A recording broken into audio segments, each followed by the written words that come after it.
Hello everyone. Last time we spoke, we that I wanted to continue with the series. And last time we spoke, we I think we did air and we did water. And I wanted to be done with this before I move on to the next things that I want to do. The lighting is not good right now, but I wanted to capitalize on the what's left of the daylight that we have. Anyway, so going back directly to what I'm to the Earth series, to the personality series, but I want to talk about Earth today because I just kind of, it's been a few days since I put off that video. But anyway, here goes. So people with the Earth personality, how are they different? So these people, they are very they're very practical.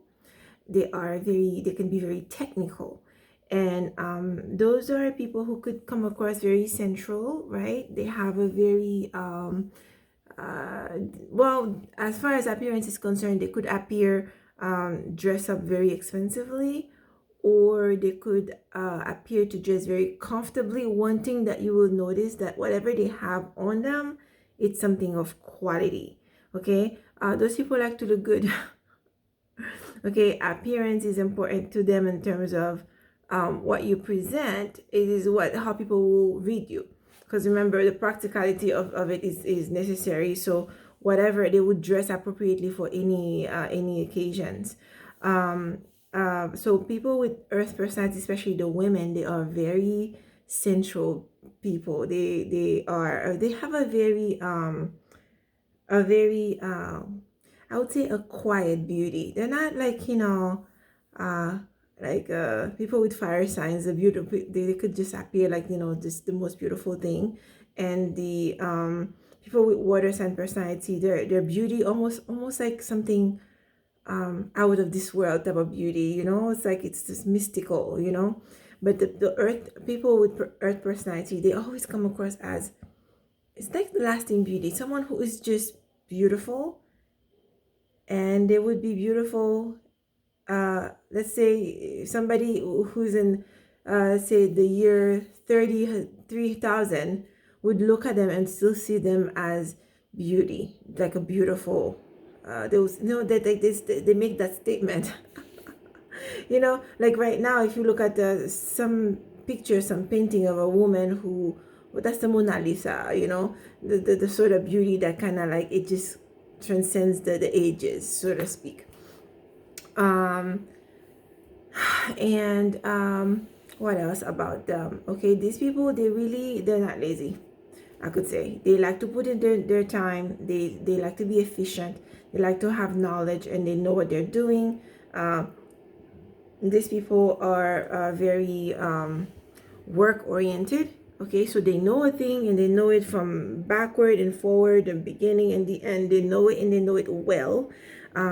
They like to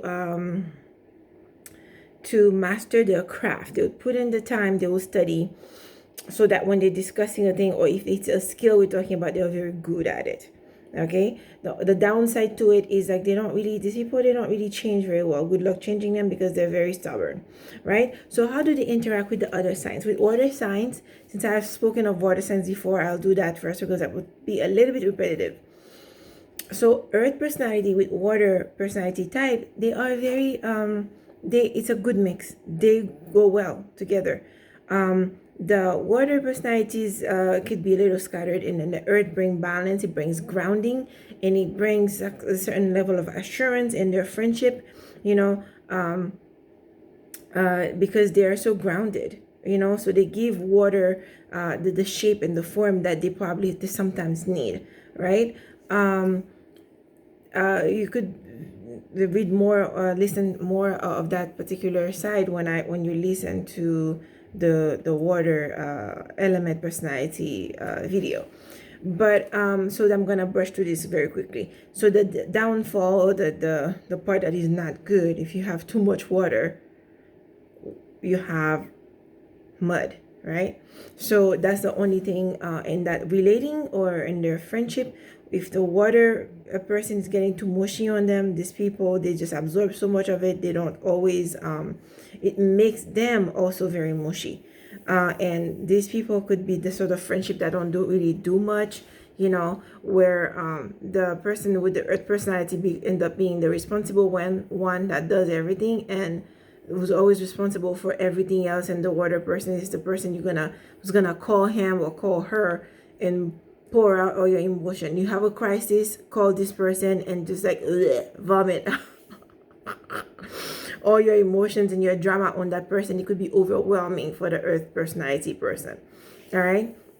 But that particular relationship could help water element personality people to not be so rigid. Okay, so with air, immovable.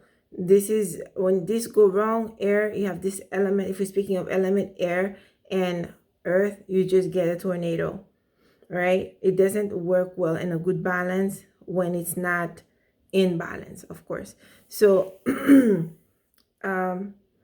they don't really change each other's structure, right? You just get dust, so the person who's more air personality cannot really change essentially the earth, cannot change the earth personality person if they have something that they're really focused on, if they have something that they won't budge on, if they have certain ideas, opinion of how things needs to be done. The earth personality person cannot really influence the earth personality person, because then the earth personality person comes across as the one who's more knowledgeable on the any topic or this interaction, the one who's most logical, and the one who's more well-rounded in that interaction. And the air person just seems to have information, but not much of it is really grounded in reality. Sometimes you just have the information, but how it's delivered and how you want to implement a thing in a relationship and in a workspace and friendship interaction, they could easily rub each other the wrong way. Because the earth personality people are not talkers, really. They're not heavy talkers. The air personality people are. All right. The earth people are more the strong, quiet type. All right. A bit immovable and rigid. Okay. So with fire and air, very difficult mix. The people with the fire personality cannot really influence the earth so much, but if you think of it in terms of gardening, you could set fire to the dirt to clean out weeds or whatever, right? And then the earth is now new again for new planting, right? So in a sense, if you're putting it in terms of relating with two human beings, you would say the only thing fire element people can do to earth people is to make them a little bit more passionate. Okay. Make it more enticing. And I say enticing because if you're trying to twist these people's arm and make them do a thing, they plant their feet harder on the ground, it's not gonna go well. But if you influence and entice the earth personality person into doing something new, into changing the way they think of a thing, their opinions and stuff like that, the fire element person can make it enticing enough that the earth personality person is at least remotely curious about a thing, but not necessarily changing right away. They'll still stay in a position of observer, but at the end of the day, they would actually be excited enough to actually see how this is gonna go. That's the least you're gonna get. And I mean, if you have too much fire, you could throw some dirt over it. In that sense, you could say the earth personality person could completely wipe out the person's excitement, the fire element, and they do not like to interact too much with each other in that sense, right? It's usually a very abrasive interaction, very rough, and it requires a lot of patience and give and take for these people in terms of relationship, in terms of friendship. If it's like a boss and employee sort of thing, it takes a lot of effort for them to actually mix very well. It requires a lot of patience, obviously. And then we have earth personality with earth, right? They do well. They're the same. They're both steady. They're both knowledgeable. These people will be quiet and they will just be very steadily going towards their own goal. Surprisingly, in a relationship, as an intimate relationship, that works very well. These people seems to be because of the practicality, that relationship somewhat sometimes could feel a bit cold, right? But these people could accomplish a lot of things together in terms of wealth building and sort of thing, because earth personality people, they're always climbing the ladder, so to speak. Those are people who consistently, they don't necessarily go fast, but they go slow and steady. Okay, and they could make a very powerful couple. In friendship, though, they have very long lasting friendship. Two earth energy people, personality wise, they have very long relationship with uh, a lot less of the on again, off again type of energy. Those are people that you make friends with, and the friendship lasts a long time because they're steady. They're not gonna cry over spilled milk. They're not gonna fuss over the little things. They are good people. What can I say? I love earth personality people. That's it, you guys. I'll come back again and do the last one, which would be, I believe, fire personality. Okay, bye.